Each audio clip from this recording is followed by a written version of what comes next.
Dismissal of complaint, discharge और acquittal. एक diagram से समझते हैं। मान लीजिए किसी व्यक्ति ने कंप्लेंट करी है, मजिस्ट्रेट के पास कंप्लेंट करी है। मजिस्ट्रेट इस कंप्लेंट पे इंक्वायरी करता है और इंक्वायरी में मजिस्ट्रेट को कंप्लेंट वगैरह देख के, कंप्लेंट के साथ कोई और डॉक्यूमेंट्स वगैरह, कोई एविडेंस वगैरह कुछ देख दाख के एक प्राइमा फेसी उसे लगता है कि कोई केस नहीं बनता, तो वह वहीं पर उस कंप्लेंट को डिसमिस कर देगा। ठीक है, डिसमिस ये कहता है, डिसमिसल ऑफ कंप्लेंट कहलाता है। और यदि वह मजिस्ट्रेट इंक्वायरी के दौरान उस व्यक्ति को बुलाता है जिसके खिलाफ कंप्लेंट की गई है, उसकी बात सुनता है, भाई क्या बात है, और यदि उसके बाद उसका निष्कर्ष ये निकलता है कि कोई केस नहीं बन रहा, ये बिना बात में ऐसे परेशान कर रहे हैं, तो यहाँ पर इस व्यक्ति को डिस्चार्ज कर देगा। इसके ऊपर कोई चार्ज नहीं लगेगा, यह डिस्चार्ज कर दिया जाएगा, यह कहलाता है डिस्चार्ज।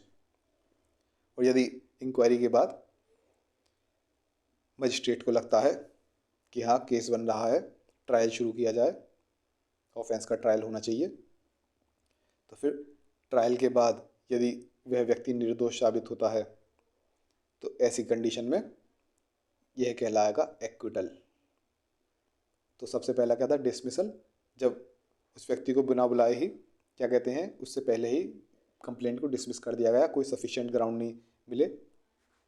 दूसरी कंडीशन में उस व्यक्ति को बुलाया गया है जिसके खिलाफ कंप्लेंट है, उसके बाद उसको डिस्चार्ज किया गया, ये डिस्चार्ज हो गया। और तीसरी कंडीशन में इंक्वायरी के बाद ट्रायल शुरू हुआ, ट्रायल के बाद वह व्यक्ति निर्दोष साबित हुआ, यह कहलाएगा acquittal.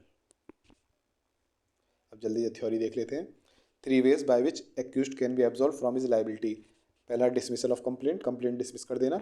Accused is free even before the process issued against him if no prima facie case is made out on perusal of records and statements, the accused need not present his case at this stage।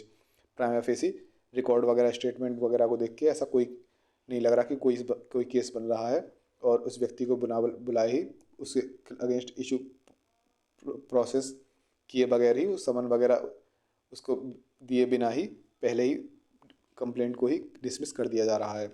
Discharge में क्या है, accused appear before the magistrate, यहाँ पर accused को बुलाया गया था। After issue of process, if in court's opinion no ground for proceeding with trial may be discharge without conducting the trial. यहाँ पर अक्यूज्ड को बुलाया गया, उसके बाद उसकी बात सुनी, उसके बाद क्या कहते हैं, उससे डिस्चार्ज कर दिया गया। एक्विटल का है, it comes when after the conclusion of trial innocence of accused is established. Acquittal होता है ट्रायल के बाद, ट्रायल के बाद जब उस वह निर्दोष साबित होता है तब एक्विटल होता है। जब भी कोई व्यक्ति एक्विट होता है ट्रायल के बाद जब छूटता है, he can not be tried again for the same offence, उस सेम ऑफेंस के लिए दोबारा उसको ट्राई नहीं किया जा सकता। When a complaint is dismissed और accused is discharge, new trial और inquiry can be conducted again upon same facts. Acquittal वाले केस में सेम ऑफेंस के लिए दोबारा ट्राई नहीं किया जा सकता, लेकिन कंप्लेंट जब डिसमिस कर दी गई थी या फिर उस व्यक्ति को डिस्चार्ज कर दिया गया था ट्रायल से पहले ही, तो नया ट्रायल सेम फैक्ट्स पर कंडक्ट किया जा सकता है। डिफरेंसेस देख लेते हैं डिस्चार्ज और एक्विटल के।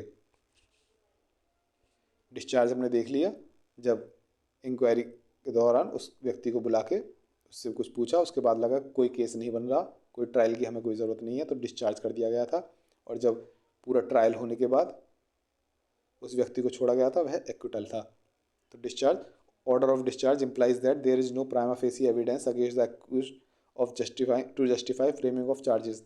चार्जेस लगाने के लिए कोई प्राइमा फेसी एविडेंस नहीं है, कोई सफिशिएंट ग्राउंड्स नहीं है ट्रायल शुरू करने के लिए।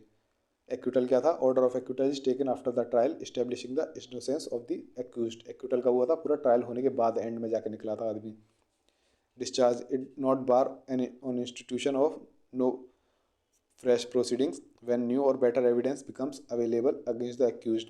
डिस्चार्ज में क्या था, अगर कोई बेटर एविडेंस मिलते हैं या फिर कोई नई एविडेंस मिलते हैं तो फ्रेश प्रोसीडिंग शुरू की जा सकती हैं।